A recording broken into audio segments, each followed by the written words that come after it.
Bonjour, je m'appelle Maxime. Moi, c'est Simon. Moi, c'est Alicia. Et aujourd'hui, Oka t'emmène dans un centre de vétérinaire de la faune sauvage.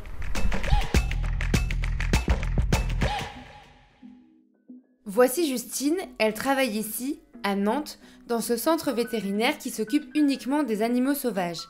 Des centres comme celui-ci, il en existe une centaine en France et ils ont pour objectif d'accueillir des animaux sauvages en détresse, de les soigner et de les relâcher dans la nature une fois qu'ils n'ont plus de blessures. Justine, qui s'occupe du soin et du suivi des animaux, nous emmène pour une petite visite des locaux, mais surtout pour nous présenter certains de ses patients. Et on commence avec un hérisson arrivé au centre il y a 3 semaines avec une multitude de blessures. Tu savais que ça avait cette tête-là? Oui, un petit peu, oui. Si nous chuchotons, c'est parce que les animaux présents ici sont encore fragiles et nous risquons de les perturber si nous faisons trop de bruit. Et en voilà une qu'on n'aimerait pas trop déranger. Cette buse est arrivée au centre il y a 1 mois parce qu'elle avait le fémur cassé. Et vous avez fait quoi à sa patte pour la réparer? Alors du coup, elle a eu une opération chirurgicale faite par les vétérinaires. Donc ils ont ouvert sa patte pour réussir à placer donc une broche. Et donc maintenant, elle va pouvoir avoir à nouveau l'usage de ses 2 pattes. Et pourquoi il y a un carton au niveau de la queue? Quand ils sont dans la phase qu'on appelle hospitalisation, c'est-à-dire dans l'une de ces 2 pièces, ils sont placés dans un grand carton pour limiter leur mouvement.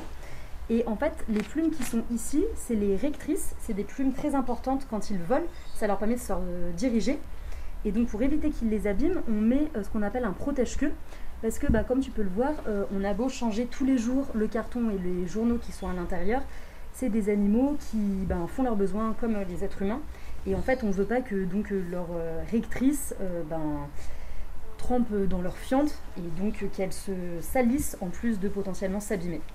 Alors du coup, les animaux, c'est vous qui les trouvez dans la nature ou c'est des gens qui les amènent?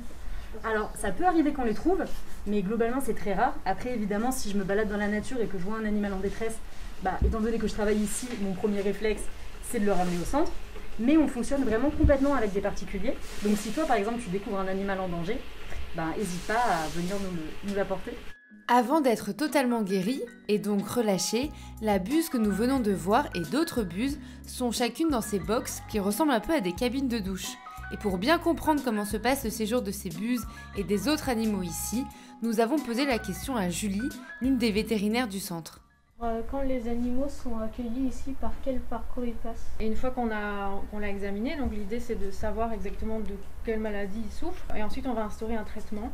Donc l'animal il va être hospitalisé pendant le temps qui est nécessaire, ça peut prendre plusieurs semaines parfois. Et ensuite, une fois qu'il va de mieux en mieux, il va être envoyé généralement, par exemple si c'est un oiseau, dans une volière pour se remuscler, etc. avant de pouvoir repartir dans la nature. Et est-ce que ça peut être difficile pour eux le retour quand vous les relâchez? Alors, en général, ils sont plutôt contents d'être relâchés.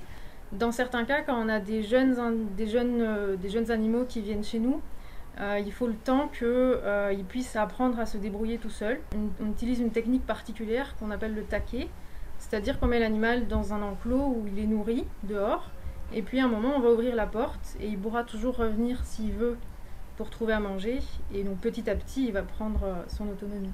Est-ce qu'il y a des animaux qui sont plus faciles à soigner que d'autres? Par exemple, il y a certains éperviers, c'est un genre de rapace qui chasse d'autres oiseaux dans les forêts, etc. Eux, ils supportent très mal la captivité, par exemple. Puis tout ce qui est oiseaux marins, on a du mal à reproduire en captivité des conditions qui soient correctes pour eux.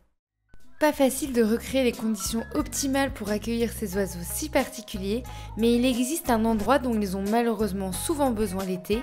Il s'agit de ce bâtiment où on les nettoie lorsqu'ils sont mazoutés. Ça veut dire quoi, mazouter? Alors mazouter, c'est quand ils sont pleins de pétrole. Vous voyez ce que c'est que le pétrole? Ah oui. Ah oui. Ah oui.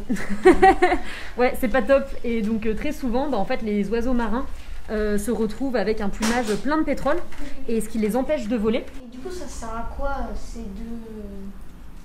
deux trucs? Alors ici, donc, ça va être la table de lavage. Donc tu vois, on va prendre cette bassine, hop, qu'on va remplir avec le robinet qui est là d'eau tiède, plus ou moins. Il faut qu'elle soit chaude, mais pas trop. Et on va en fait plonger notre oiseau ici. On va procéder à un gros nettoyage en lissant plume par plume pour réussir à enlever le pétrole, le mazout. Il est temps pour nous de quitter le centre de la faune sauvage en espérant que les animaux que l'on a vus seront vite guéris. Au revoir!